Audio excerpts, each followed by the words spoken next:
Radio Ciudadana presenta México y sus historiadores, episodios y personajes de nuestra historia en voz de sus investigadores. Conducen Elsa Aguilar Casas y Pablo Serrano Álvarez.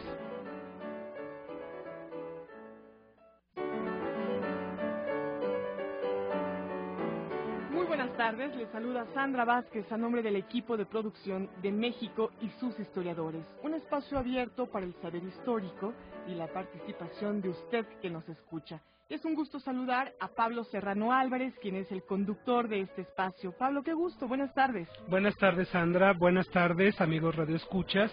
Pues aquí estamos nuevamente.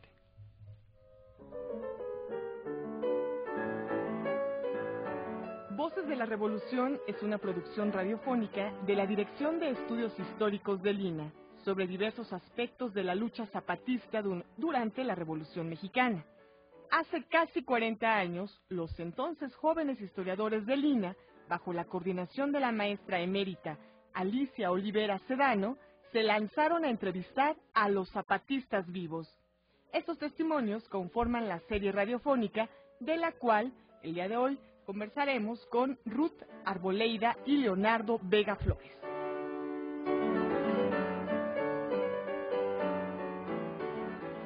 ¿Quiénes son nuestros invitados? Ruth Elizabeth Arboleida Castro es licenciada en Antropología Social de la Escuela Nacional de Antropología e Historia del INAH. Es docente e investigadora en la Dirección de Estudios Históricos de dicha escuela. Fue directora de Estudios Históricos. Entre sus publicaciones figuran De Agrarismo y Agrarismos, en México 200 años, La Patria en Construcción, que se suman a su obra, Estudios sobre el zapatismo, Justicia Social, Debate político del siglo XX, El nacimiento del ejido moderno, La Ley de Ejidos de 1920 y Papeles de familia. Y recientemente coordinó el proyecto Voces de la Revolución para el centenario de la Revolución Mexicana. Por otro lado, Leonardo Vega Flores cursa la maestría de Historia y Etnohistoria en la Escuela Nacional de Antropología e Historia, en la ENA. Ha participado en los proyectos de investigación Voces de la Revolución, Censo Guía de Archivos Mexicanos y la etnografía de los grupos originarios y los inmigrantes indígenas de la Ciudad de México. Es coautor de Devociones y Significados que Migran, El Señor de la Expiración de Coquimatlán, Imágenes religiosas como funciones semióticas de la devoción popular católica, Los pueblos de la Ciudad de México y la defensa de sus recursos y territorios. Y también en coautoría publicó el libro La Fiesta Patronal de San Bartolo Ameyalco. Además ha presentado exposiciones fotográficas y publicado fotografías en libros, revistas, diarios, principalmente sobre los temas de minería y religiosidad popular.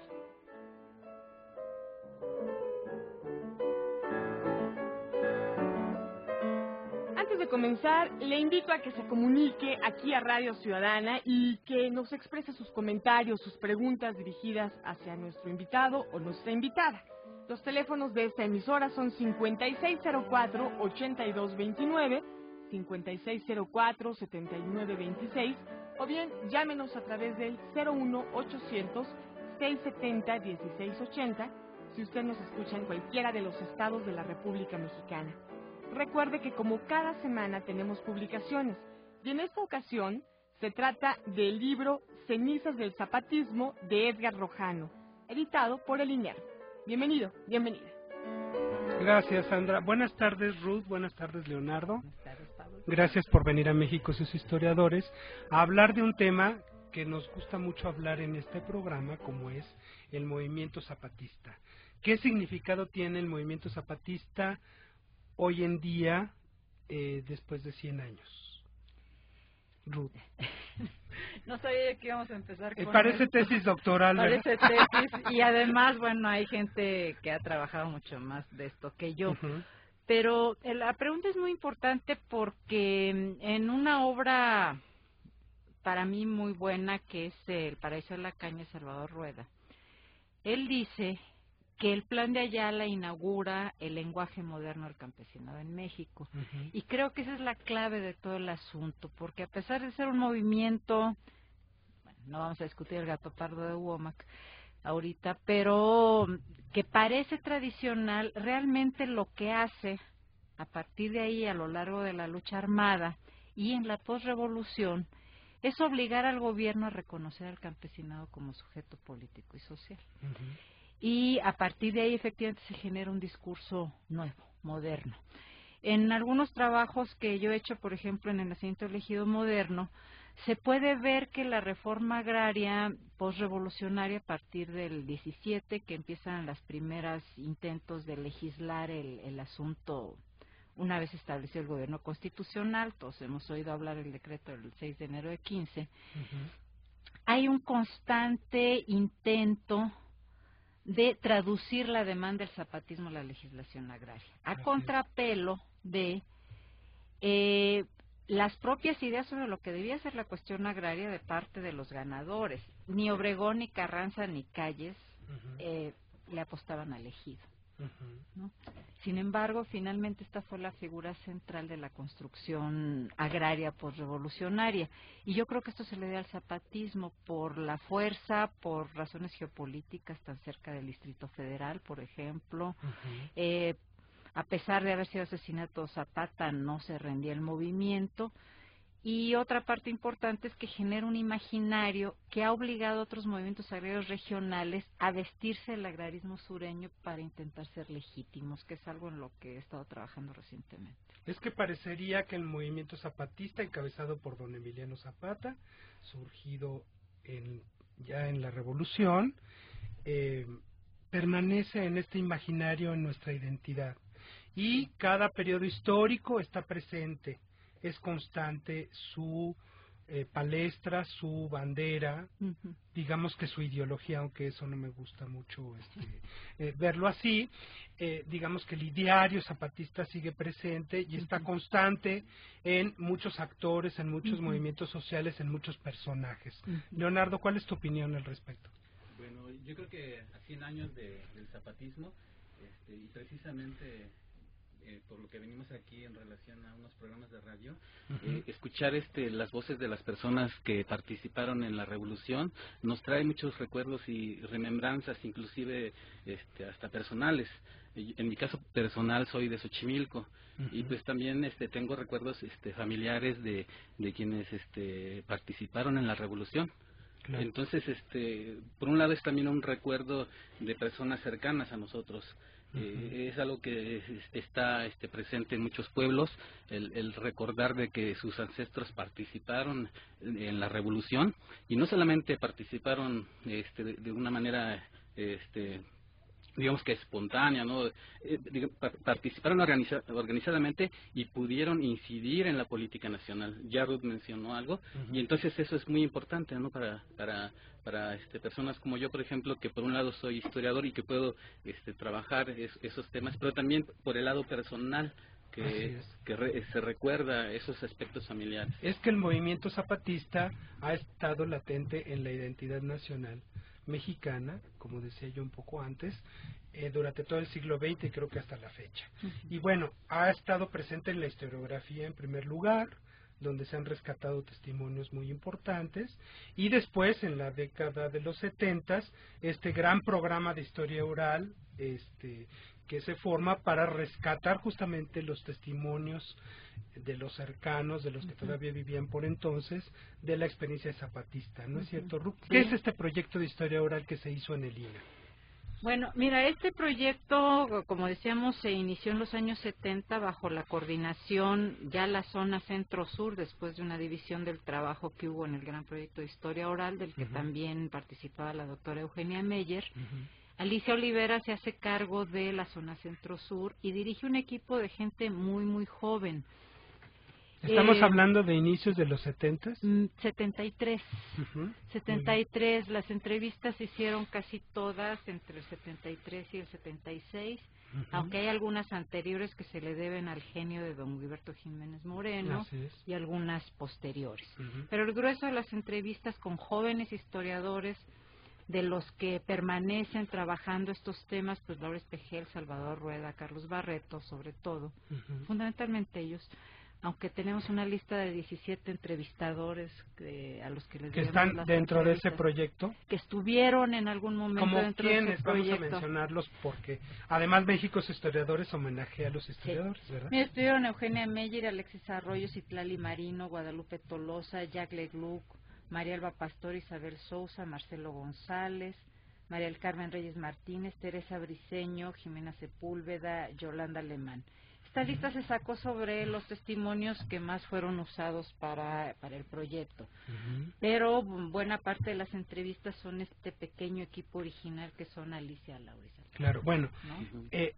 ¿de cuántas entrevistas estamos hablando? Más o menos, aproximadamente se aprovecharon 160 entrevistas, la mayoría de ellas ya estaban transcritas y algunas pocas que se transcribieron durante el proceso y algunas otras más ya no se pudieron aprovechar porque no había transcripción. ¿Quiénes eran esos zapatistas? ¿Qué categoría les podemos dar? Campesinos, participantes militares, qué sé yo.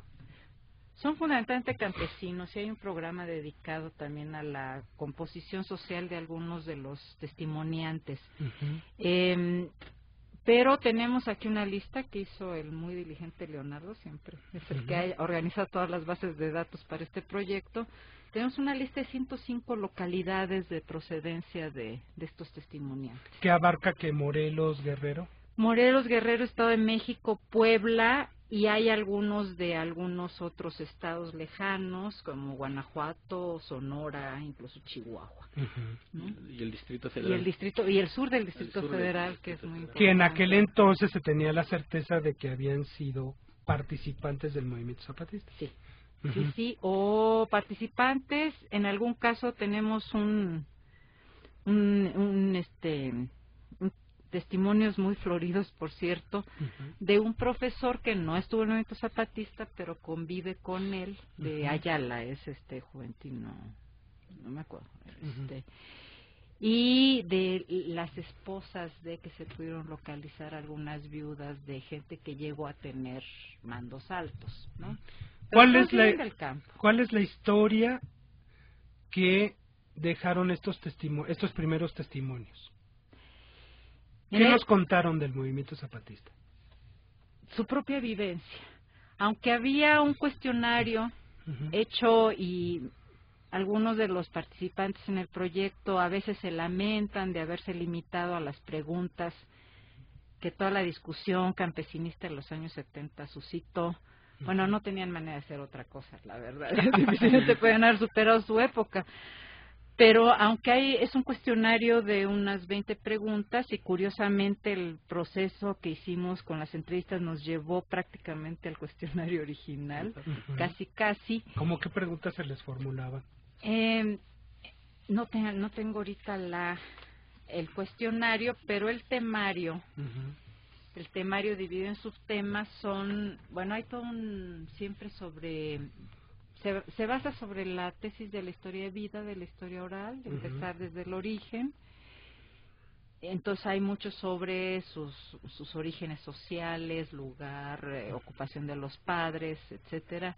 Y luego tenemos el porfiriato, las haciendas, la primera etapa de la revolución, el personaje de Emiliano Zapata, los ideales zapatistas, formas de abastecimiento, formas de organización del ejército, su composición social, personajes, generales y coroneles.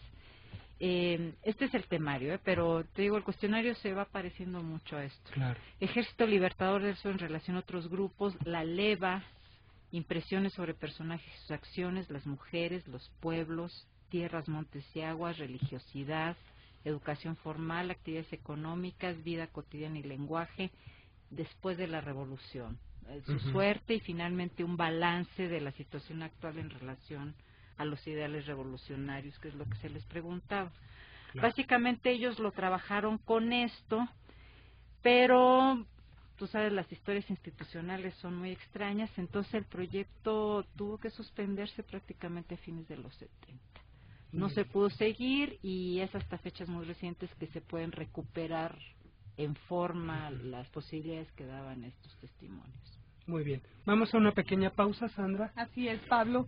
Le recordamos al público que estamos completamente en vivo, transmitiendo a través de Radio Ciudadana en el 660 de amplitud modulada y en www.imer.gov.mx, y que usted se puede comunicar en este momento aquí a la emisora a través de los teléfonos 5604-8229, 5604-7926.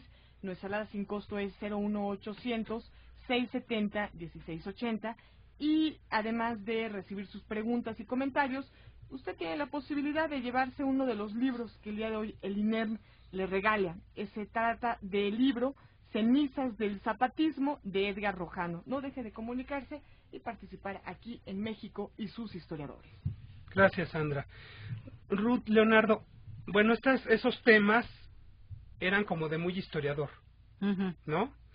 Y entonces los testimonios, ¿cómo se hacía encajar dentro de estos temas a la gente? Porque además eran ancianos de 70 años, 80 años. Sería bueno que algún día trajeras a Alicia y a Laura. Pues la ha querido traer, pero no ha podido. No se deja. Bueno. El asunto es que... y parece que las entrevistas hechas con villistas, que es lo que está ahorita trabajando Leonardo, tienen otro formato un poco más rígido. Aquí es que en aquel entonces, perdón, la historia oral era algo rígida.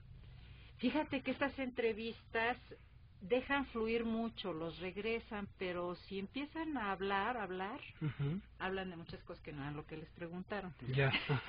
Y se les permite, y luego se hace el esfuerzo, y es la habilidad del entrevistador para recuperar el hilo de por dónde iban, ¿no?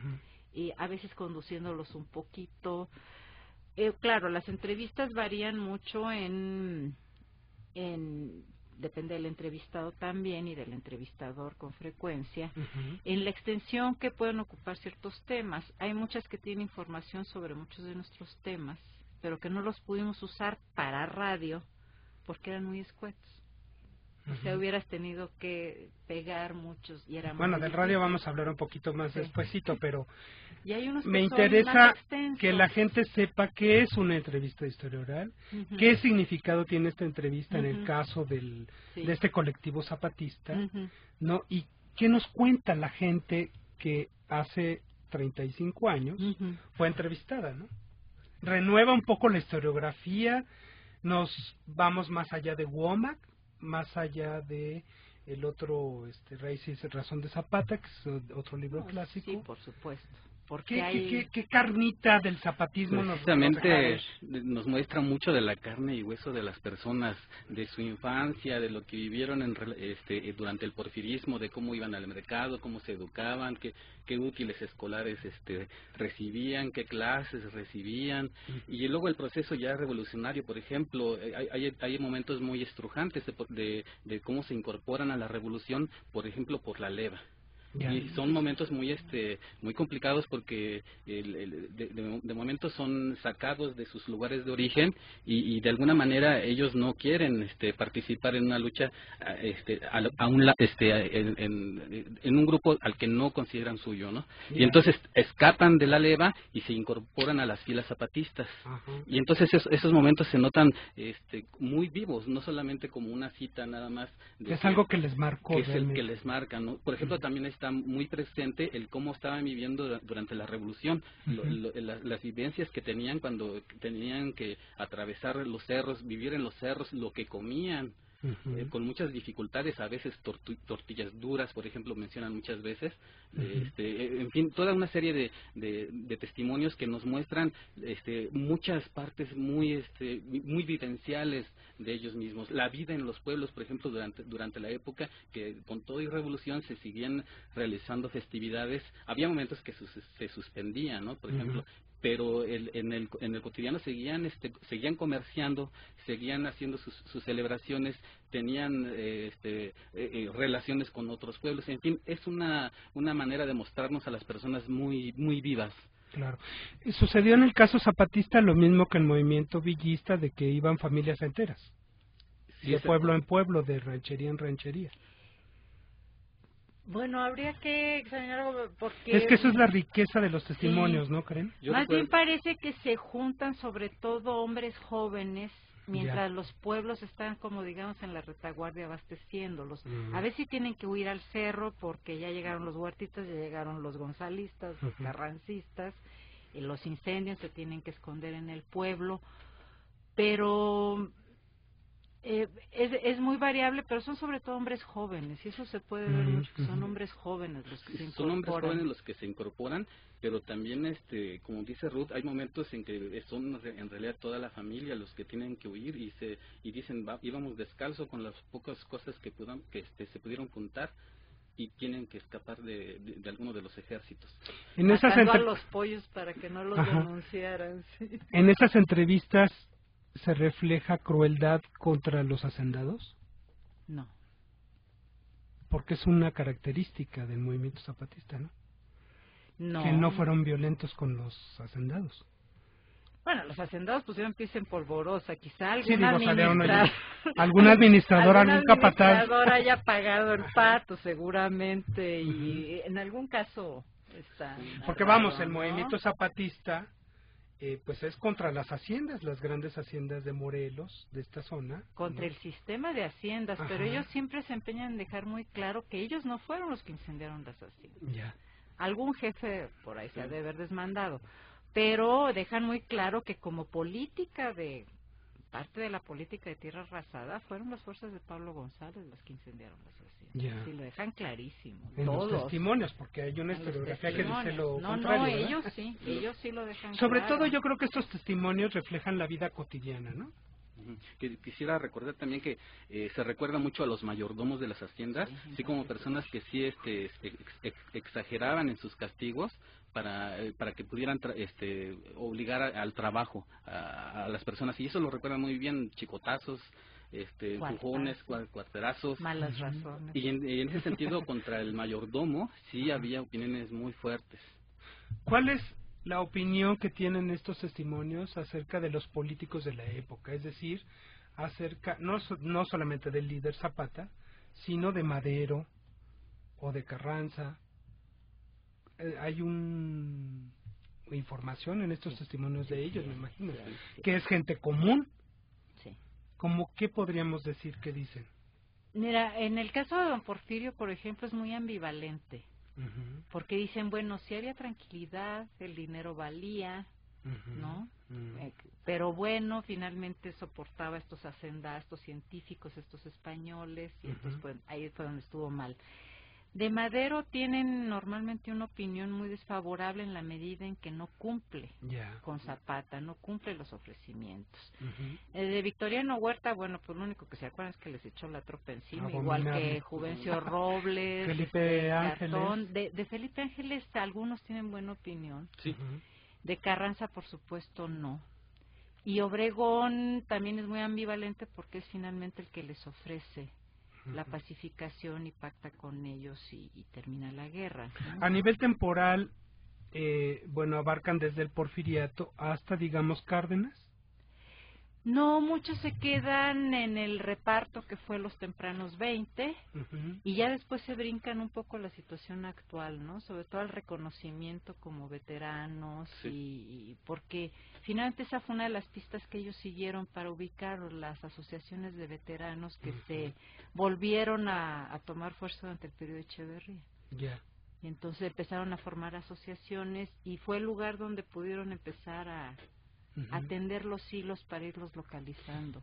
¿Hay entrevistas de familiares o allegados a Emiliano Zapata que se recuperan en este proyecto? Solo de una de que fue su mujer, creo. Sí, Nada más una señora que está en Mujeres, por cierto, y que cuenta francamente cómo se la llevó y se, vulnerando la amistad con el padre de esta mujer, ¿no? Ya.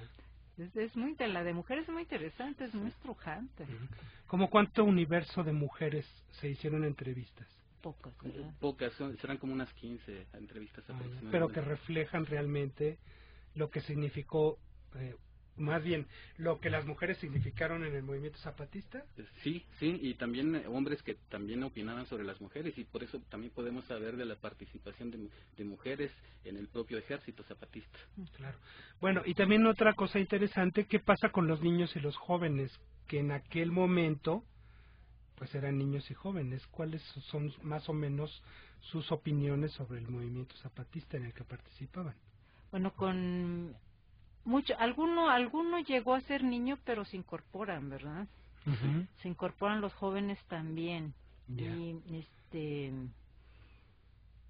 de los niños hablan las mujeres, porque pues los tenían que llevar a cuestas y muchos murieron. Uh-huh. O sea, murieron de enfermedad, de hambre, claro. ¿no? Este proyecto de testimonios de historia oral realizado en los 70s modifica la interpretación historiográfica sobre el zapatismo. Yo creo que ¿Cómo permanece hasta ahorita esa interpretación? Yo creo que dio pie a muchas nuevas preguntas, ¿no? Por ejemplo, Laura tiene un proyecto a medio acabar, Laura Espejel, sobre las heridas de guerra, hospitales y demás, ¿no? Cómo se ha trabajado. Y otro sobre el costo de la guerra, por ejemplo, en algunas instalaciones industriales, ¿no? Como la papelera San Rafael, que es un proyecto que también tiene trunco, pero que tiene avances muy interesantes. Uh-huh. Salvador creo que llegó a Salvador Rueda Smithers, uh-huh. llegó a la conclusión, a la diferenciación entre causas y razones a partir de las propias entrevistas. El mismo sobre la guerra, ¿verdad? Sobre la guerra, sí, o sea, causas tú las ves en la historiografía en un análisis estructural, uh-huh. pero las razones que la gente da que son estas: yo no me quería ir a morir al norte, o para que no lastimaran a mi pueblo y sus ganados, pues me fui a la revolución, entonces ya éramos sus aliados y entonces ya... Claro. O sea, toda esta compleja red de nociones culturales del centro-sur están ahí. Muy bien. ¿No? Vamos a una pausa, Sandra, y volvemos. Cada cuarto de hora. Son las 6:30 p.m. Están escuchando México y sus historiadores a través de Radio Ciudadana, y le recordamos al público que tenemos el libro Cenizas del Zapatismo de Edgar Rojano, editado por el INERM, y puede ser suyo si nos llama al 5604-7926 o 5604-8229 y nos expresa sus dudas o comentarios con respecto al tema de hoy. Volvemos.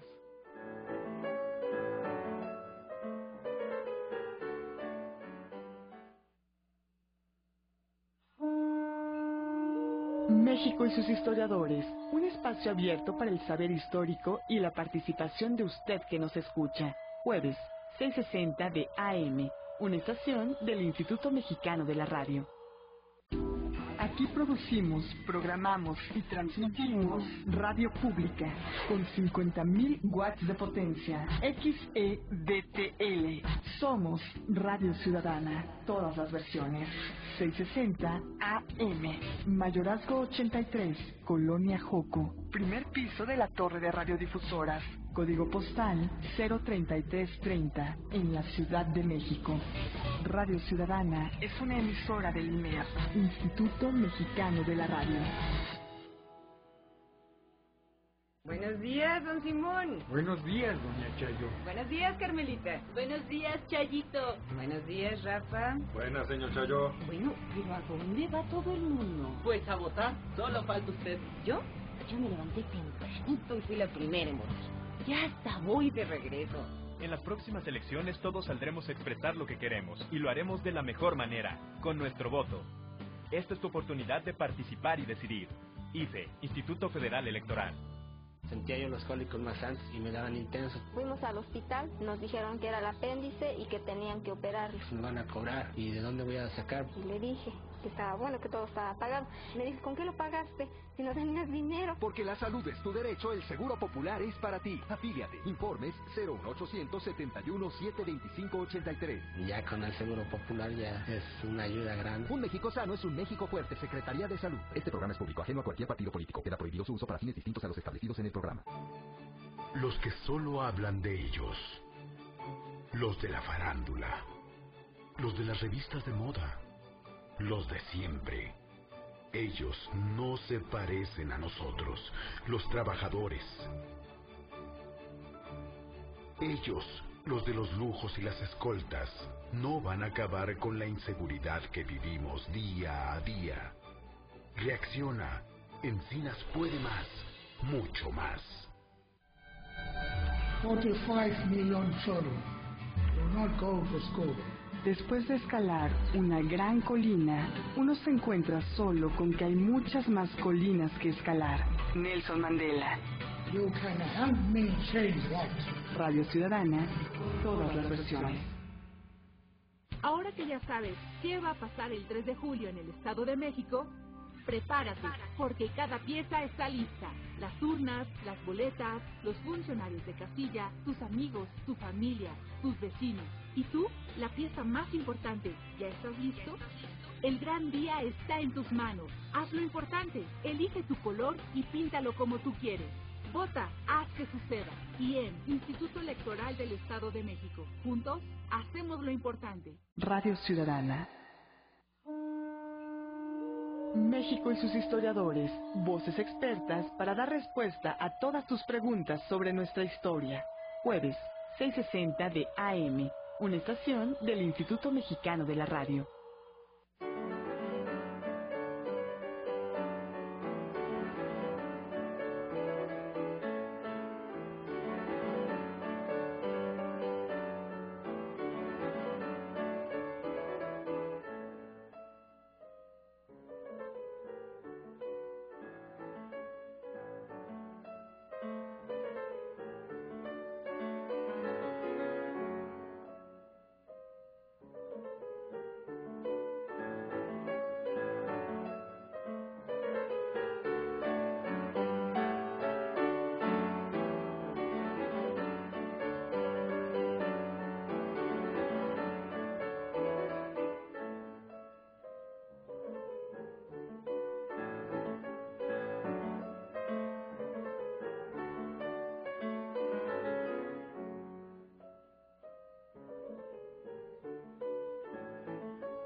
Estamos de regreso y hoy en México y sus historiadores, bajo la conducción de Pablo Serrano Álvarez, conversamos con Ruth Arboleida y Leonardo Vega Flores sobre la serie radiofónica Voces de la Revolución. Invito a que consulte www.inerm.gov.mx para que lea los expedientes digitales INERM, que cada semana ofrecen distintos ensayos históricos. En esta ocasión están a su disposición los responsables del asesinato de Melchor Ocampo, de Raúl González Lezama, y Entre la tempestad y la calma, Día de la Marina, de David Guerrero Flores. Recuerde www.inerm.gov.mx. Gracias, Sandra. Bueno, y también les recordamos que el próximo día miércoles vamos a tener foro allá en el instituto, en San Ángel, sobre se cumplen los 100 años de la entrada triunfal de Francisco I. Madero en la Ciudad de México, después de un periplo que lo trajo desde el norte, y van a estar 3 excelentes historiadores para hablar de este importante tema, como son Josefina MacGregor, Santiago Portilla y Manuel Guerra de Luna. Así es que pues los esperamos para pasar una tarde escuchando historia de este tema tan importante. A las 6 de la tarde, allá en San Ángel, el foro sobre la entrada triunfal de Francisco I. Madero a la Ciudad de México. Espero que nos acompañen. Continuamos con Ruth y con Leonardo. ¿Cómo surge este proyecto de reeditar los testimonios que se grabaron en los 70s sobre el movimiento zapatista? ¿Cómo surge este proyecto de renovarlo y de lanzarlo en internet y a través del radio INA? Mira, Bueno, primero, antes que nada, por las preguntas que te están llegando, quiero recordar que yo no estuve en el proyecto que hizo las entrevistas. Muchas de estas preguntas... Está muy joven Ruth, ¿eh? No, estamos... ahí nos vamos, pero yo entonces andaba en otra cosa. Ajá.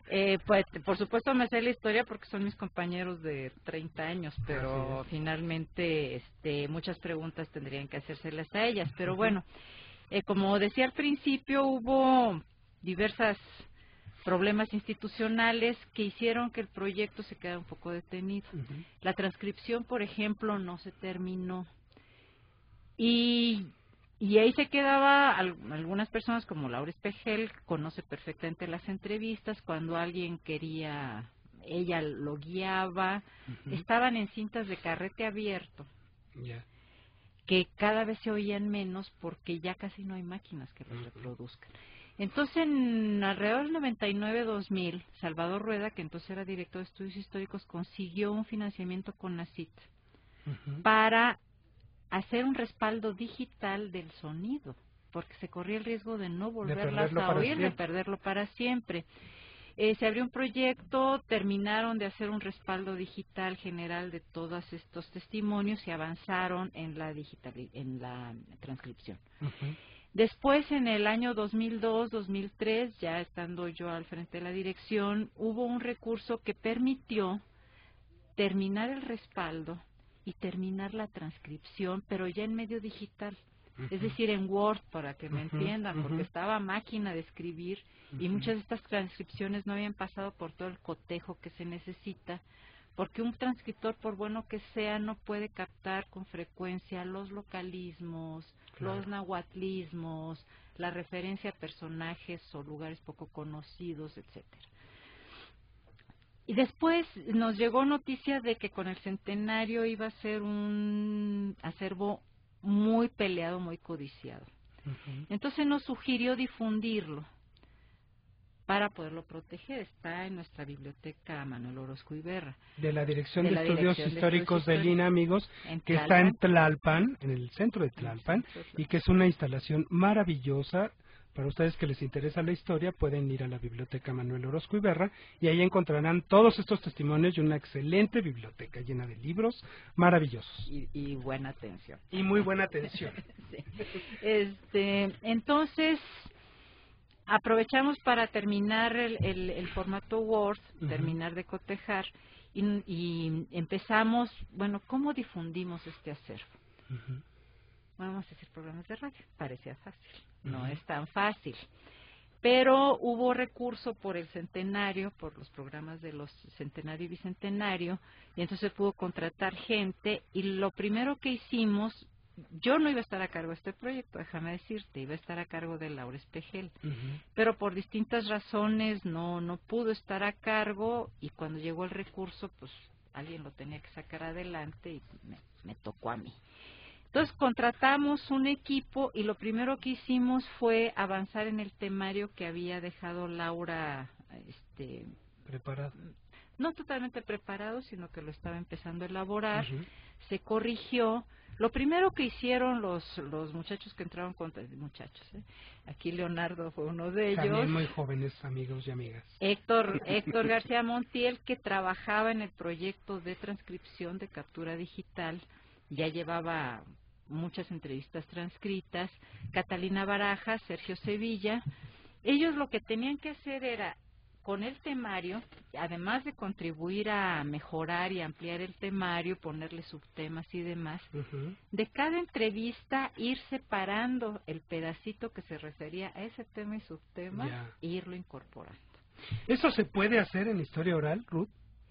Mira, hay muchas vertientes de historia oral para el análisis. De hecho, en la dirección tenemos como 5 especialistas y creo que o 6, luego hago bien las cuentas, y hay como 4 corrientes de historia oral.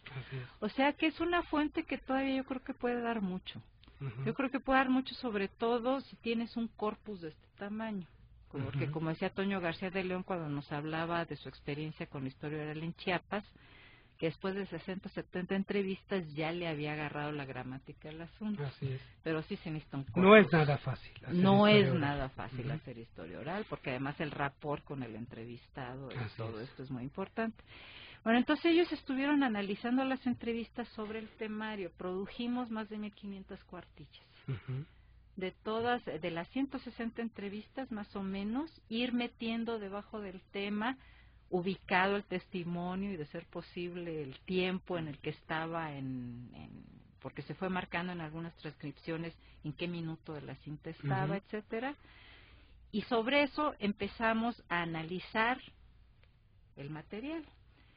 Y una persona que es buena para hacer guiones, no a cualquiera se le da, para entender el lenguaje radiofónico, que fue Héctor García, fue el que empezó a producir los primeros guiones, pero sobre el análisis de estas 1500 o más cuartillas, que nos llevó a vaciar toda la información en el temario.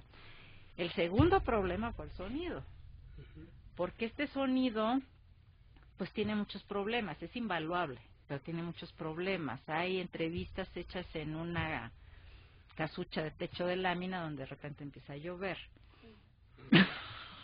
Claro. Y que no es posible limpiar porque son grabaciones hechas en los 70. En los 70. Se podría, pero es muy caro. Muy laborioso. Es laborioso y es sobre todo caro.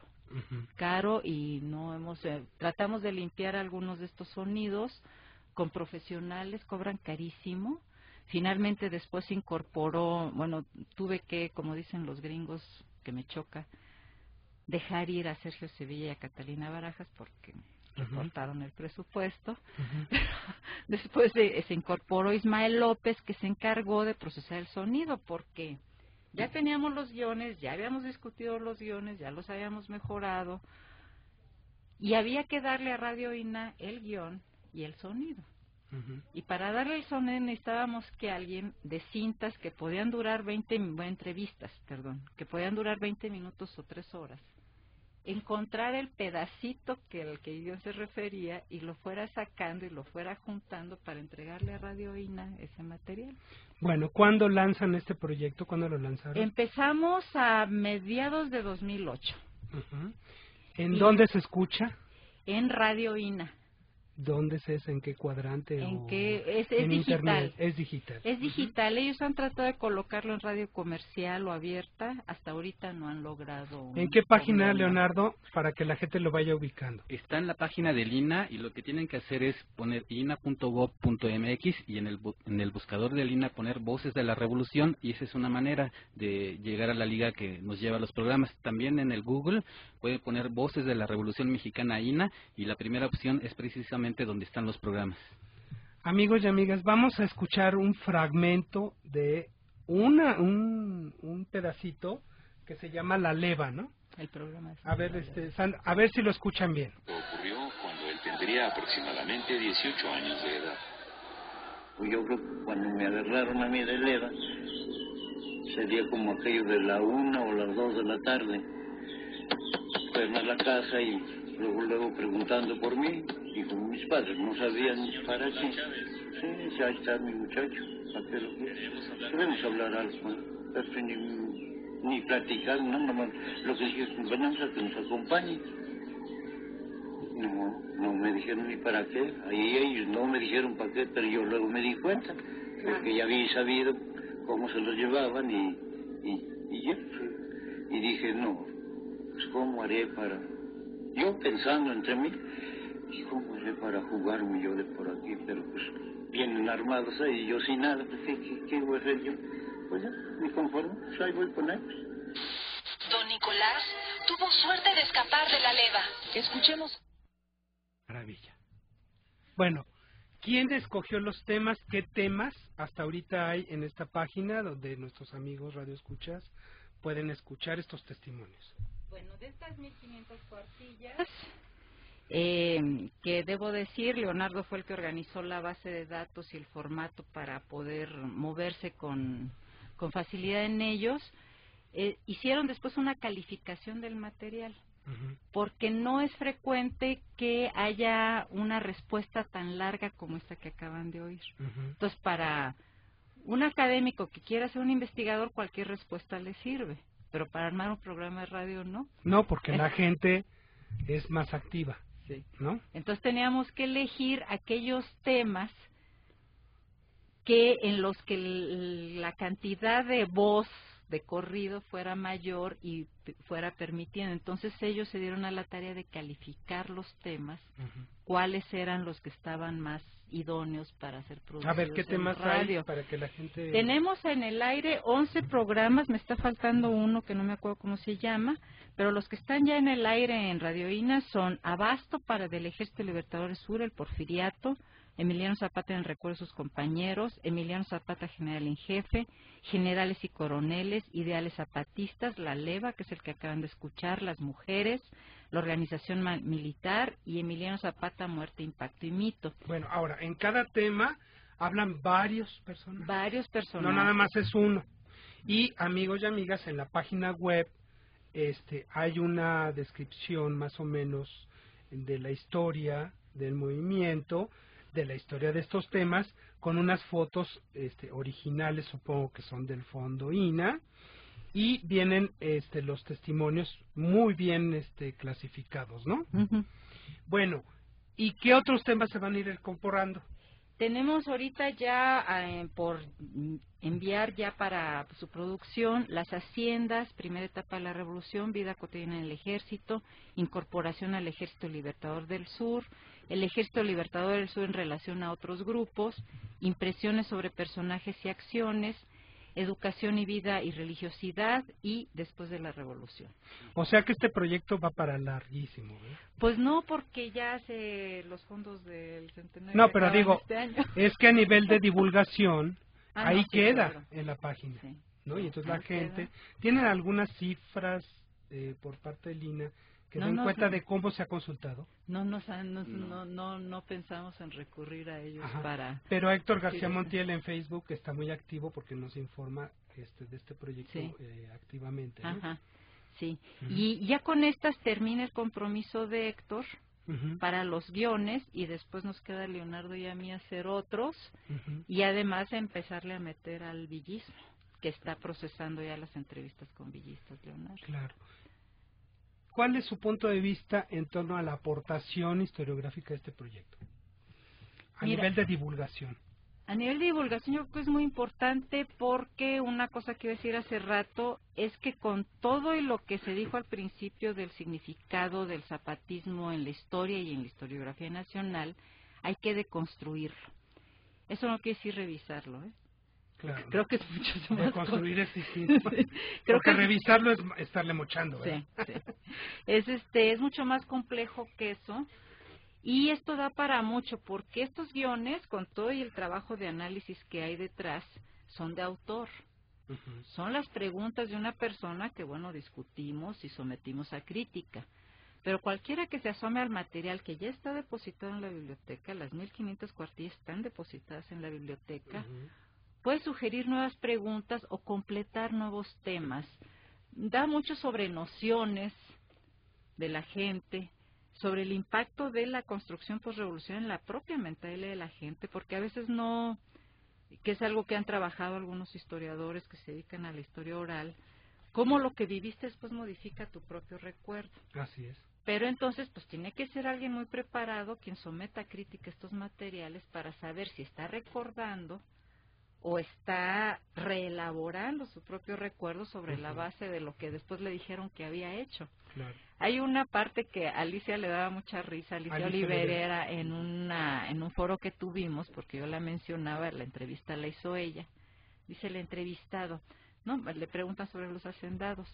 No, si nos trataban muy mal, así. Yo tengo una foto de cómo nos trataban los hacendados, los españoles. Y decía yo, debe haberse les hecho los ojos, pero de codicia, ¿no? De haber encontrado un tesoro. Dice, sí, es una foto de un mural de este señor Siqueiros, donde se ve cómo nos golpeaban. Fíjate. O sea, este tipo de reelaboraciones se encuentra mucho, pero también es muy rico, porque tú puedes saber qué es lo que ha hecho la experiencia posterior sobre la memoria de la gente. Así es. De cualquier modo, la dimensión del hambre, de la enfermedad, de la violencia, del ideal, la idea que ellos tienen de Zapata no desmerece en nada a cualquier elogio. Claro.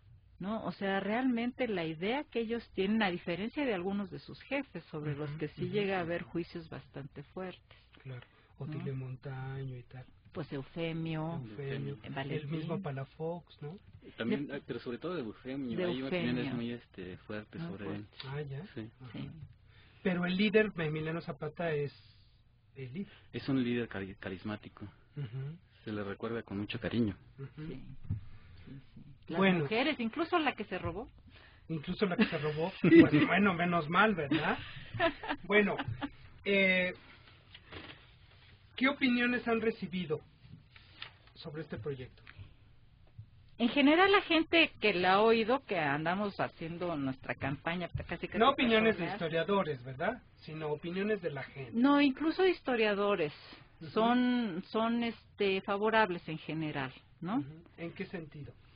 Hay una recuperación viva de... ¿Les parece novedoso, les parece fresco? ¿No? ¿Les parece una vertiente poco explorada? En realidad este acervo merece ser difundido mucho más. Claro. Este es solo una manera, además de honrar el trabajo de mis compañeros, ¿no? Claro. ¿Las fotos de dónde salieron? Esas fotos se las sacaron los de Radio INA. Tenemos el proyecto de convertir esto en programas de televisión. Ya nos dijeron los de televisión en INA que sí se puede, pero necesitamos la friolera de 300 imágenes por programa, porque son programas de media hora, no son capsulitas. En algunos casos yo recuerdo del programa de historia oral, se hizo un poco videohistoria. Hay por ahí 2 o 3 cosas que yo he visto, que es la entrevista junto con el video, bueno, que se grababa en otro sistema. Eso también podría ser factible para la tele, ¿no? Pero de algunas de estas se volvieron a hacer algunas entrevistas para aquella película en la que participó Salvador Rueda, que produjo y dirigió Alfonso García Videla, que se llama Testimonios Zapatistas. Pero esa no se hizo video en los 70s, esto se hizo en los 80s, se regresó un poco a grabar algunas y son muy pocas, no se tomó video desgraciadamente. Entonces nosotros necesitamos ahorita fotos pertinentes, película antigua, en fin. Para hacerlo crecer. Bueno, Leonardo, recuérdanos cómo la gente puede entrar a ver, a escuchar Voces de la Revolución. En la página del INA, ina.gov.mx, en su buscador, ponga Voces de la Revolución y la primera opción es precisamente la de los programas de radio. Y en el Google también puede poner usted Voces de la Revolución Mexicana INA y también la primera opción es los programas de radio. Muy bien. Después viene el villismo. ¿Ahí qué universo de entrevistas más o menos contamos? Sí, ahí es un universo diferente de entrevistas, un formato diferente también de preguntas. Nosotros ahorita estamos en el proceso de trabajarlas. Aproximadamente son como 70 entrevistas las que nosotros pensamos que nos pueden servir. Pues sí, esperemos que también nos inviten para cuando tengamos ya resultados de Este universo de entrevistas, ¿cuándo fueron hechas originalmente? Igualmente en los 70. Sí, y con otro grupo de entrevistadores. Ah, ya. Sí. Bueno, es una gran aportación a la divulgación de la historia y sobre todo que esta gente que ya toda está muerta, ¿verdad? Los entrevistados, pues que tienen voz y que el movimiento zapatista, que es la primera fase de esto, pues tenga la divulgación que merece, ¿no? Sobre todo en este marco de los centenarios, que pues todavía seguimos rememorando centenarios, ¿no? Más ahora que a final de año, en noviembre, se cumple el centenario del Plan de Ayala. Exactamente. ¿Qué nos dicen de ese plan estos testimonios, ya para terminar? Está en ideales zapatistas, y ahí es donde ves un poco el empalmamiento entre los recuerdos y su vivencia posterior, porque muchos de ellos dicen que su lema era tierra y libertad, sabemos que no lo era, ¿no? Y sobre el Plan de Ayala, lo que pasa es que en trabajo de campo, y Leonardo que conoce también este tipo de pueblos no me dejará mentir, cuando le preguntan a la gente si conoció el Plan de Ayala, mucha gente de los pueblos del centro sur, de edad, le da a conocer la connotación de haberlo visto físicamente. El documento. El documento. Pero no desmenuza. O sea, he oído hablar de él, pero no lo conocí, es decir, no lo vio. Sí sabe que peleaba, sí, pues las tierras. O sea, el Plan de Ayala para era tan ellos, sencillo como la lucha por la tierra. Punto. O sea, se acabó, ¿no? Sí. Y el plan pues era pues desde el punto de vista de los líderes, yo creo, ¿no? Aunque hay gente de tropa, hay un entrevistado que vio cómo se hizo. Incluso dice, yo no pasé a firmar porque pues andaba ahí en la bola y pues me la perdí porque pues el que iba a saber qué iba a pasar a la historia. Él comenta que era un niño en ese momento, entonces Zapata lo llama, lo busca para firmar, pero él dice que estaba jugando. Después en sus recuerdos dice, se lamenta de no haber firmado, pero era un niño, 10 años, muy pequeño. Lo cual es sorprendente. Pues ya saben, queridos amigos, amigas, escuchen por favor estos testimonios que están en esta página. Vuélvenos a recordar, Leonardo, la página. En la página del INAH, que es www.ina.gov.mx, en su buscador ponga Voces de la Revolución, o bien en el Google puede poner usted Voces de la Revolución Mexicana INA, y también la primera opción lo llevará directamente. Y a ver qué radio se interesa en llegar a un acuerdo con el INA para difundirlos de manera más amplia. Pues tú propon. Muy bien, amigas y amigos, muchas gracias. Ruth, muchas gracias. Leonardo, muchas gracias. Y ya saben que aquí en México Historiadores somos entusiastas de divulgar este tipo de proyectos que son bien destacados para conocernos como mexicanos. Gracias, Sandra. Así es, Pablo. Quienes se llevaron el libro Cenizas del Zapatismo son Cruz Morales, Laura Corona, Eric Gutiérrez, Bruno Valtierra y Sandra Castro. Hay que pasar a recogerlos al INERM con una credencial que identifique este nombre. Y bueno, nos despedimos. Esta fue una producción de Radio Ciudadana 660 AM. En el enlace, coordinación y producción INERM, Salvador Castro. En la asistencia, el día de hoy, Elsa Aguilar Casas.